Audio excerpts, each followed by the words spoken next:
और हमारे साथ स्टूडियो में खास मेहमान जुड़ गए हैं इस पर चर्चा करने के लिए और आसान भाषा में, आपकी भाषा में आपको बजट समझाने के लिए रिपब्लिक भारत पर एक बड़ा पैनल इस वक्त मौजूद है। हमारे साथ सुमित्रा गोयनका जुड़ी हुई हैं, पॉलिटिकल एनालिस्ट हैं। सौरभ दुबे जी हमारे साथ जुड़े हुए हैं, राजनीतिक विश्लेषक।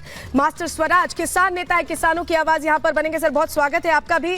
और हमारे साथ प्रेम कुमार जी जुड़े हुए हैं। इसके अलावा आकाश जिंदल इकोनॉमिस्ट है, नामी इकोनॉमिस्ट है, उनसे और बेहतर तरीके से समझेंगे कि कैसे उम्मीदें पूरी होनी। और संजय राणा जो पॉलिटिकल एनालिस्ट है वो भी हमारे साथ जुड़ गए। लेकिन शुरुआत आकाश जी से ही करना चाहेंगे। आकाश जी, ट्रेंड तोड़ने में माहिर है, या ये कहें कि ट्रेंड सेट करने में माहिर है मोदी सरकार। कहा जा रहा है अंतरिम बजट है, लेकिन उम्मीद फिर भी है क्योंकि चुनाव बिल्कुल करीब है। बिल्कुल होनी चाहिए, क्योंकि मोदी सरकार ने बिल्कुल, आपने सही कहा, ट्रेंड तोड़े हैं। आज दुनिया में या तो स्लो डाउन है या रिसेशन है। तेजी कहां है, ग्रोथ कहां है, तरक्की कहां है? सिर्फ मेरे हिंदुस्तान में, सिर्फ मेरे भारत में। आपको डेटा दे दूं, 7.8% जीडीपी ग्रोथ पहले क्वार्टर में, 7.6% जीडीपी ग्रोथ दूसरे क्वार्टर में। इसका मतलब क्या है? इसका मतलब यह है कि आज हमारी सरकार इस पोजीशन में है कि सौगातें दे सकती है।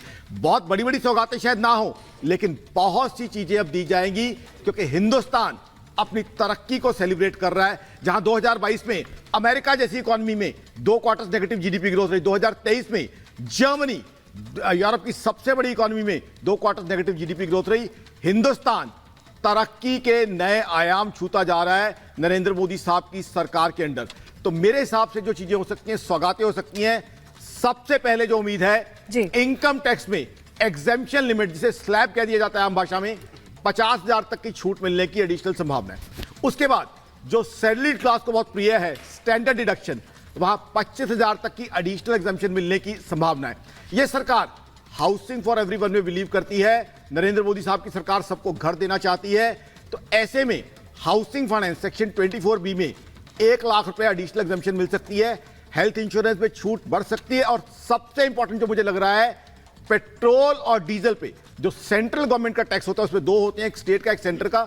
सेंटर का जो टैक्स होता है सेंट्रल एक्साइज, वहां शायद 5 रुपए की छूट के बाद पेट्रोल डीजल सस्ता किया जाए। जीएसटी में एक चीज बताना चाहूंगा आपके पीसीआर को भी, कि जीएसटी बजट का हिस्सा नहीं होता, तो जीएसटी को लेकर कोई अनाउंसमेंट नहीं आएगी, बट पेट्रोल डीजल पे राहत मिल सकती है।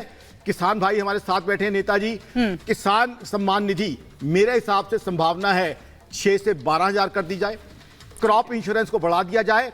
एम्प्लॉयमेंट जनरेशन के लिए कैपेक्स, ठीक है आकाश जी, एक्सपेंडिचर 10 सेकंड और लूंगा, उसको बढ़ाने की उम्मीद है। और साथ ही साथ पीएलआई, प्रोडक्शन लिंक्ड इंसेंटिव आने की संभावना है टेक्सटाइल में, और कुछ एंटी डंपिंग ड्यूटी। ओवरऑल ये ग्रोथ और वेलफेयर का मिक्सचर होगा बजट।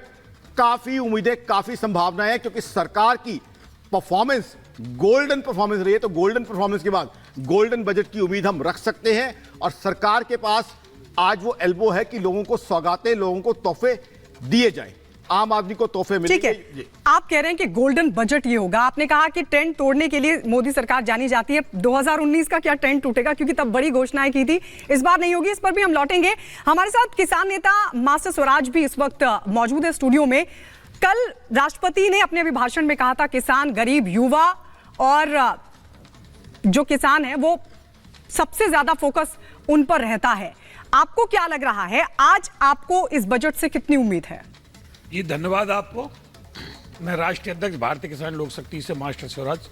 हमको तो हर बजट से उम्मीद रहती है, और हर बजट में किसान को आगे रखा जाता है कि किसान बजट है, किसान। हम भी सुनते चले आ रहे हैं, हर बजट किसान बजट होता है। देखो मैं आपको बताऊं, आज किसान की मुख्य समस्या क्या है? आवारा पशु। किसान रात रात भर खेत की चौकीदारी करता है, और जरा सी लापरवाही होती है तो उसकी पूरी फसल को आवारा पशु चट कर जाते हैं, पूरी फसल उसकी खत्म हो जाती है। हमने सरकार से मांग की थी, भारतीय किसान लोक शक्ति की मांग थी कि जैसे देश में बीएसएफ होती है, उसी की तर्ज पर एक एएसएफ का गठन किया जाए, एग्रीकल्चर सिक्योरिटी फोर्स, जो खेतों की सुरक्षा रातों रात कर सके।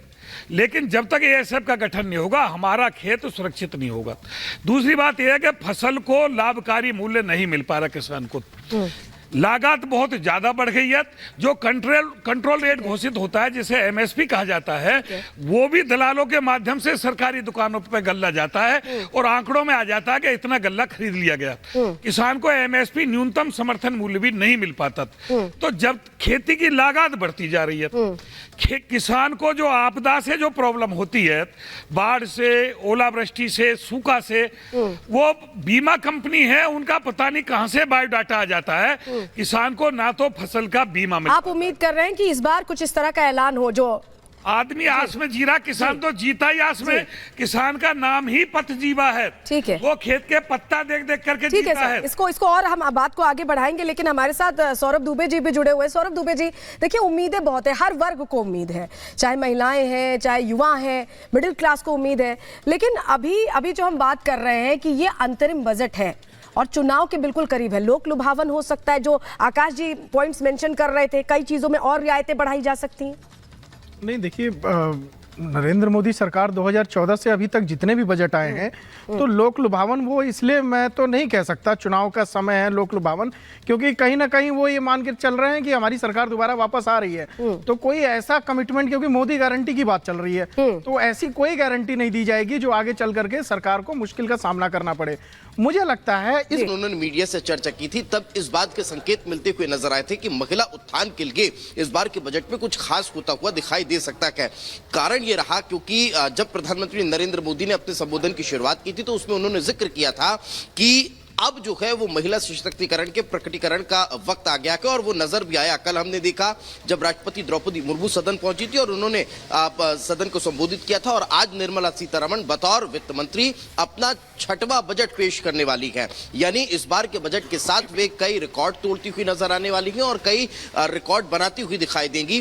पूर्ण कालिक अगर बजट का जिक्र करें तो वे 5 बार पेश कर चुकी हैं और इसी के साथ जब वे आज 6वां बजट पेश करेंगी तो मोरारजी देसाई के उस क्लब में शामिल हो जाएंगी जो 10 बार बजट पेश कर चुके हैं।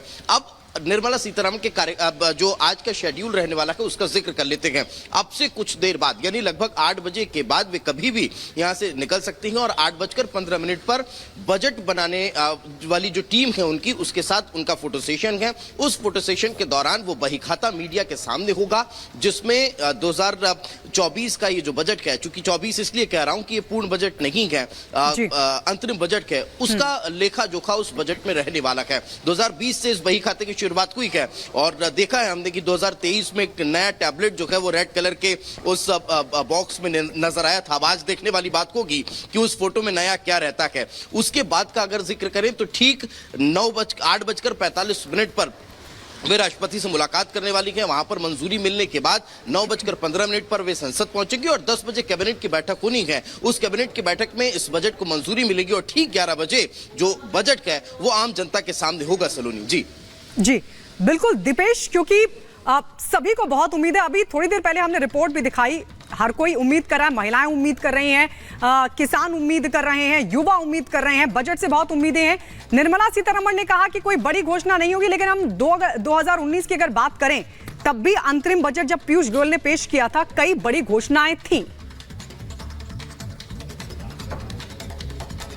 बिल्कुल, देखिए, और चूंकि जिस बात का जिक्र सलोनी और आप अभी कुछ देर पहले कर रही थी कि चौंकाने वाली चीजें जरूर होती है मोदी सरकार के कार्यकाल में, हमेशा से हमने देखा है, चाहे बजट ही क्यों ना हो, तो फिर ये उम्मीद लगाई जा सकती है कि इस बार के अंतरिम बजट में भी कुछ बड़ी घोषणाएं हो सकती है। चूंकि अंतरिम बजट के इसलिए इसको लेकर ये कहा जा रहा है कि बहुत ज्यादा कोई बदलाव इस बार के बजट में देखने को अभी फिलहाल नहीं मिलेगा, क्योंकि जुलाई में एक बार फिर जब सरकार बनेगी तब फिर पूर्ण बजट पेश किया जाएगा। यही कारण है कि अंतरिम बजट जो है उसमें महिला उत्थान को लेकर कोई बड़े संकेत मिलते हुए दिखाई दे रहे हैं। लेकिन जिस बात का जिक्र गायत्री आप कर रही हैं वो इस लिहाज से भी मायने रखता है क्योंकि आने वाले वक्त में चुनाव है और चुनाव के लिहाज से जब इस बजट को देखा जाता है तो फिर ये कहा जाता है कि कहा जा सकता है कि जो बजट है वो लोक लुभावन होगा, उस बजट में कई बातों का जिक्र होगा। तो फिर देखने वाली बात होगी कि जब 11 बजे ये बजट आम जनता के सामने होगा तो फिर उसमें कौन कौन सी बातों का जिक्र होता है। खैर, कहीं मत जाइए, एक छोटे से